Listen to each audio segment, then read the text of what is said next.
Pertarungan dua kekuatan Asia kembali tersaji. Timnas Indonesia dan China saling berhadapan dalam laga krusial kualifikasi Piala Dunia. Tapi kali ini, kita tidak hanya melihat skor, kita menyelami lebih dalam taktik, skill, dan adu kualitas individu. Inilah head-to-head para pemain kunci. Siapa yang lebih unggul di atas lapangan?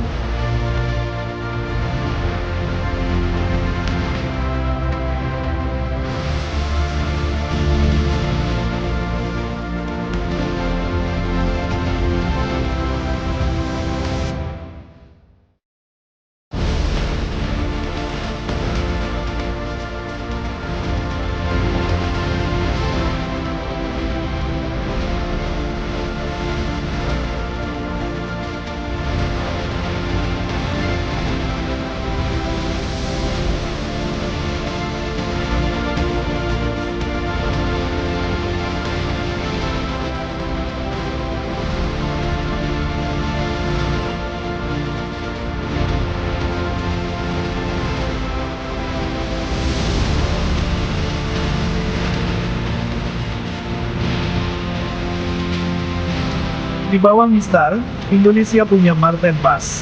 Refleks cepat, tenang saat tertekan, dan keberanian dalam duel 1 lawan 1. Namun, untuk pertandingan kali ini, dia harus di-ban di pinggir lapangan, karena terkena akumulasi kartu kuning. Namun Indonesia masih punya jagoan yang tak kalah dari Marten Paes. Dia adalah sang penjaga gawang Palermo, yang tak bisa diragukan lagi kualitasnya. Emil adalah sosok anak yang hilang yang kembali pulang. Di sisi lain, China mengandalkan pengalaman Yan Junling, kiper senior yang jadi andalan Shanghai Port dan timnas sejak lama. Dari segi pengalaman, Emil adalah pilihan yang tepat untuk mengawal gawang timnas Indonesia. Unggul dalam refleks dan distribusi bola cepat. Sementara Junling lebih unggul dalam positioning dan komunikasi lini belakang.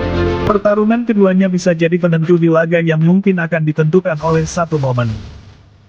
Di lini belakang ada sosok yang tak bisa diragukan lagi kualitasnya. Dia adalah tembok terakhir di barisan back-back berkualitas. Ya, Jay Izes. Sosok yang tepat yang akan mengawal para pemain China yang siap akan melakukan counter. Bek jantung berdarah Belanda Indonesia menjadi tembok kokoh di pertahanan Garuda. Agresif, dominan, kuat dalam duel udara, dan nyaman memainkan bola dari belakang. Lawannya, Su Chenji dari Shanghai Shenhua, adalah bek yang disiplin dan cerdas dalam membaca permainan. Secara fisik Jay Izes lebih unggul, tapi Zhu punya positioning dan jam terbang yang tak bisa diremehkan. Duel ini bukan hanya soal bertahan, tapi juga siapa yang bisa memulai serangan dari lini belakang.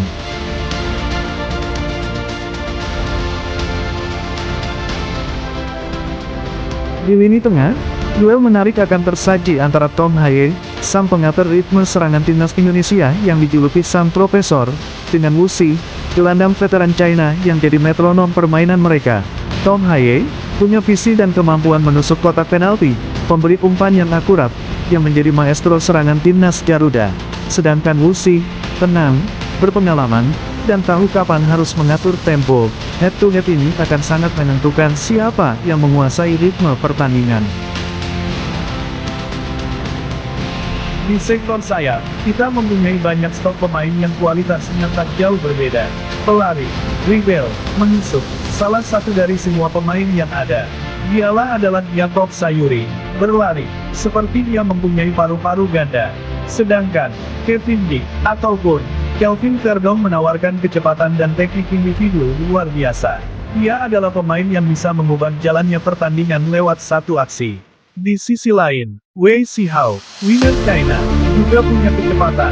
Namun dia lebih berpengalaman dalam duel besar dan dikenal dengan crossing akurat serta insting gol tinggi. Keduanya akan saling mengancam dan jadi titik kunci dalam strategi menyerang masing-masing tim. Di lini depan, Indonesia akan menurunkan oleh Romeni, pemain yang dua pertandingan sudah membuktikan ketajamannya. Australia dan Bahrain yang sudah merasakannya. Dan sekarang giliran China yang akan menjadi korban berikutnya. Pemain muda ini akan menunjukkan ketajamannya meski minim pengalaman internasional dengan modal bermain di Liga Inggris. Hal seperti itu tidak ada masalah yang berarti, karena ia punya insting tajam dan mobilitas. Sedangkan di kubu China, ada Zhang Yuning, penyerang yang kuat secara fisik, mampu menahan bola dan menjadi target utama serangan. Duel striker ini mencerminkan perbedaan pendekatan, agresif, cepat, melawan, fisikal dan klinis.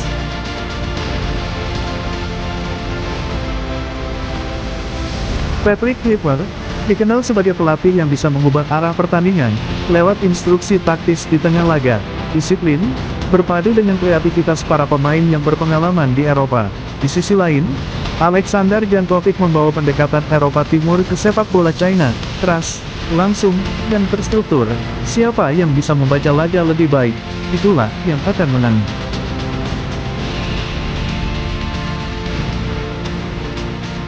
Pertarungan ini lebih dari sekadar 90 menit. Ini adalah ajang pembuktian, siapa yang siap naik ke level dunia. Indonesia dengan generasi emasnya, akan menjadi salah satu kandidat peserta Piala Dunia. China dengan ambisi dan pengalaman, taktik, skill, dan mental akan diuji. Dalam setiap duel individu, ada cerita, dan di akhir laga, hanya satu yang bisa tersenyum puas. Kita tunggu, siapa yang akan menang, dalam pertarungan taktik dan skill. Karena Garuda bukan hanya bermimpi, tetapi kami akan melawan kemustahilan. Karena bukan lambang Garuda di dada, melainkan harga diri bangsa yang akan dipertaruhkan. Maka hancurkan lawan-lawan yang akan menghalangimu menuju pentas dunia.